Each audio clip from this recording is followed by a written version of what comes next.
நமக்கு பின்னாடி பேசுறதை பத்திலாம் நம்ம கவலைப்படவே கூடாதுங்க. அவங்கள விட நம்ம 2 அடி முன்னாடி இருக்கோன்றதை நினைச்சு பெரும் போட்டுக்கிட்டு போயிட்டே இருக்க வேண்டியதுதான். என்னுடைய பிகினிங் ஸ்டேஜ். வணக்கம் and welcome to RK one channel. Vijay Deverakonda வந்து ஃபஸ்ட்டு தெலுங்கு சினிமாவிலேருந்து தமிழ் சினிமாவுக்கு வந்து இன்ட்ரோட பண்ணும்போது முதல் அறிமுக இயக்குனர் அவரை நம்பி படம் தர மாட்டேன்னு சொல்லி பயந்து படம் கொடுத்தாரு. அவரை நம்பி இப்போ ஒரு ரீசெண்டாக ஒரு படம் கொடுத்துருக்காரு. அது என்ன படம்னு பார்த்தீங்கன்னா த ஃபேமிலி ஸ்டார். டேரக்டர் யாருன்னா பரசுராமன். அவர் ஃபஸ்ட்டு படம் எடுத்த வந்து விஜய் தேவகொண்டா வச்சு ராஷ்மிகா மந்தனை வச்சு எடுத்த படம் வந்து கீதா கோவிந்தம் வச்சு எல்லாருமே பார்த்துருப்போம். அந்த படம் வந்து வேறு லெவலில் ஹிட்டான மூவி. இந்த ஃபேமிலி ஸ்டார் மூவி வந்து இது பார்க்கும்பொழுது உங்களுக்கு என்னென்னலாம் இருக்குது அப்படின்றத ஒரு நச்சுன்னு ஒரு ரிவ்யூ தான் இந்த வீடியோவில் பார்க்க போகிறோம். அதுக்கு முன்னாடி நம்ம சேனலுக்கு இப்போ தான் முதல் வந்தீங்கன்னா மறக்காமல் கீழே இருக்கிற சப்ஸ்கிரைப் பண்ணி நம்புங்க. வாங்க வீடியோக்குள்ளே போகலாம். ஃபேமஸான இயக்குனரை வச்சு தான் கொடுப்பேன் அப்படின்னு சொல்லி படம் பண்ணிக்கிறவர் வந்து விஜய் தேவகொண்டா இப்போ வந்து கொஞ்சம் ஹைப்பில் போயிருக்காரு. அதாவது கொஞ்சம் வந்து மாசான ஹீரோவாக போயிருக்காரு. அவர் வந்து இப்போ ஏன் இந்த ஃபேமிலி ஸ்டார்னு ஒரு படத்தை வந்து நடிச்சிருக்காரு, ஏன் நடிச்சிருக்க கூடாது, நடிக்காமல் இருந்துக்கலாம், அந்தளவுக்கு வந்து படத்தை வந்து மொக்க பண்ணியிருக்காங்க. படம் வந்து ஆக்ஷன் காமெடி ஃபேமிலி, இந்த ஃபேமிலி ஓரியன்ட் மூவி தான் வந்து முழுக்க வருது. இது யூபிஏ தான். இது வந்து ஃபேமிலி ஓரியன்டாக வந்து பார்க்க முடியாது. ஏன்னா 2-3 சீனில் வந்து அடல்ட்டில் வந்து லிப்லாக் சீன்ஸ்லாம் வச்சுருக்காங்க.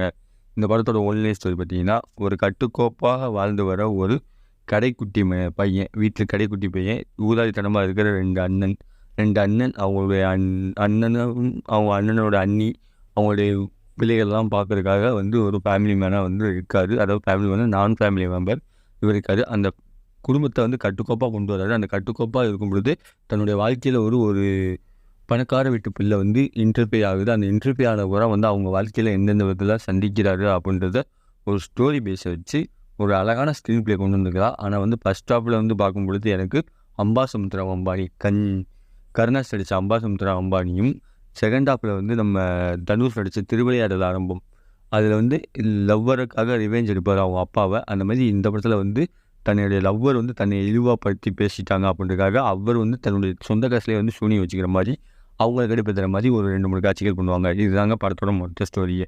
இந்த ஸ்டோரியை வச்சு 2.5 மணி நேரத்துக்கு மேலே நம்மள ஆடியன்ஸை வந்து தேட்டரில் உட்கார வைக்கணுன்றதுக்காக அங்கங்கே ஒரு சில இடத்துல வந்து சொன்ன மாதிரி அம்பாசமுத்திரம் அம்பானி, இந்த திருவிளையாடல் ஆரம்பம், அது மட்டும் இல்லாமல் விஜயோட படம், அந்த மாதிரி பக்ரீத், இந்த மாதிரி 2-3 படங்கள் கஞ்சாம்பட்டியெல்லாம் எப்படி இருப்பாங்கன்றத ஒரு ஸ்டோரியை வச்சு அங்கங்கே வந்து ஸ்க்ரீன் பிளே வச்சு கொண்டு வந்திருக்காங்க.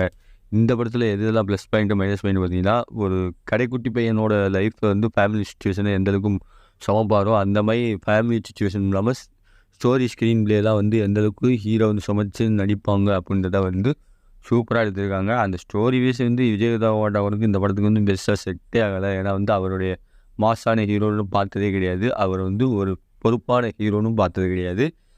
இவர் வந்து முழுக்க சாக்லேட் பாயும் இந்த முக்கால்வாசி லிப்லாக் சீன்ஸும் இந்த மாதிரி தான் வந்து பார்த்தனால இந்த சீன் வந்து அவர்களும் சூட் ஆகலை. ஹீரோயினி மிர்லா தாகூர் சொல்லி ஆகணும். அவங்க வந்து எனக்கு ஃபஸ்ட்டு வந்து சீதாராம் படத்தெல்லாம் வந்து அவங்களோட ஃபஸ்ட்டு படத்தை பார்த்து ஆரம்பிச்சு அவங்களுடைய படம்லாம் அதில் வந்து அந்த கண்ணுக்குள்ளே ஊருகி அந்த பாடல் மாதிரி தான் உங்களுடைய லைஃப் கெட்டப்பும் பார்க்கும்போது அப்படியே செம்மையாக இருக்கும். இன்டர்வலுக்கு முன்னாடி வரைக்கும் அவங்க கெட்டப் வேற மாதிரி இருக்கும். காலேஜ் ஸ்டூடெண்ட் மாதிரி இன்டர்வலுக்கு அப்புறம் வந்து டோட்டலாக என்டையராக வந்து மாறி காட்டுவாங்க. அந்த மாறி காட்டுற கெட்டப்பில் வந்து கிட்டத்தட்ட ஃபஸ்ட் ஹாஃபில் மட்டும் தான் உங்களுக்கு ஸ்டோரி பேஸ் வச்சுருப்பாங்க. செகண்ட் ஹாஃபில் வந்து முக்கால்வாசி சீன், அதாவது செகண்ட் ஹாஃபில் வந்து கிட்டத்தட்ட 1.5 மணி நேரத்துக்கு மேலே பின்னாடி செகண்ட் ஹாஃப் வரும்.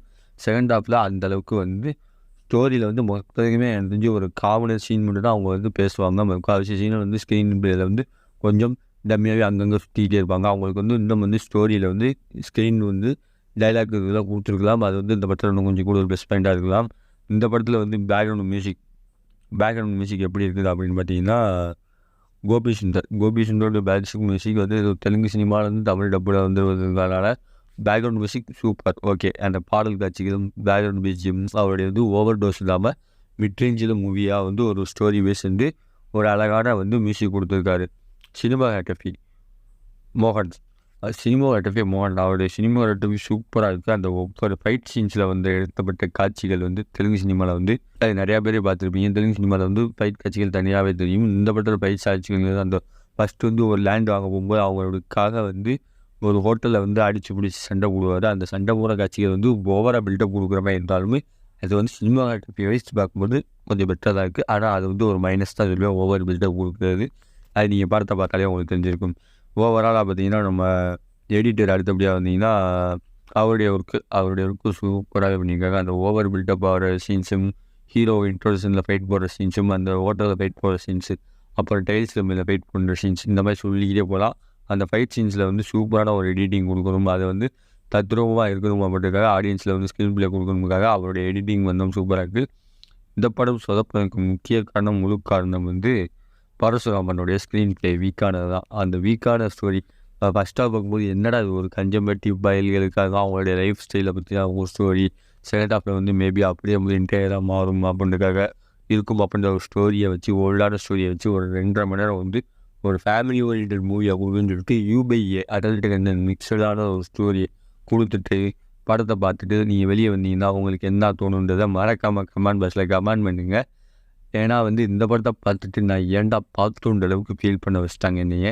எனக்கு இந்த படத்துக்கு RK ரேட்டிங் பார்த்தீங்கன்னா 5க்கு 2 தான் தருவேன். இந்த படத்தை பார்த்துட்டு இந்த படத்தோட பார்க்க போகிறேன் மச்சான் அப்படின்றவங்களுக்குலாம் இந்த வீடியோவை மறக்காமல் ஷேர் பண்ணுங்கள். அடுத்த ஒரு மூவி ரிவ்யூவில் சந்திக்கிற வரை உங்களிருந்து விடைபெறுவது உங்கள் RK. By viewers.